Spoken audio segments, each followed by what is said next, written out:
جیسے کہ حضور کی حدیث ہے مالی ولی دنیا، مجھے تمہاری اس دنیا سے کیا سروکار ہے، انما مثلی کراکب استظل تحت شجرۃ ثم راح فترکها، میری مثال تو اس سوار کی سی ہے جو تھوڑی دیر کے لیے ایک درخت کے سائے میں ٹھہرتا ہے سستانے کے لیے، پھر وہ اپنا راستہ لیتا ہے، اسے اس درخت سے مستقل تعلق اس کا نہیں ہے، وہ اس کا گھر نہیں، وہ اس کی منزل نہیں۔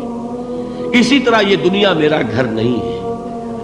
اب دیکھیے ہم کہتے ہیں انا للہ و انا الیہ راجعون، ہم تو مسافر ہیں، ہم اللہ کے پاس سے آئے، اللہ کی طرف ہمیں لوٹ جانا ہے۔ کن فی الدنیا کانک غریب و عابر سبیل، حضور فرماتے ہیں دنیا میں ایسے رہو جیسے کہ تم اجنبی ہو یا راہ چلتے مسافر۔ لیکن یہ طرز عمل کب ہوگا؟ جبکہ یہ آیت ہمارے ذہنوں کے اندر بیٹھ گئی ہو، والعصر ان الانسان لفی خسر الا الذین آمنوا وعملوا الصالحات وتواصوا بالحق وتواصوا بالصبر۔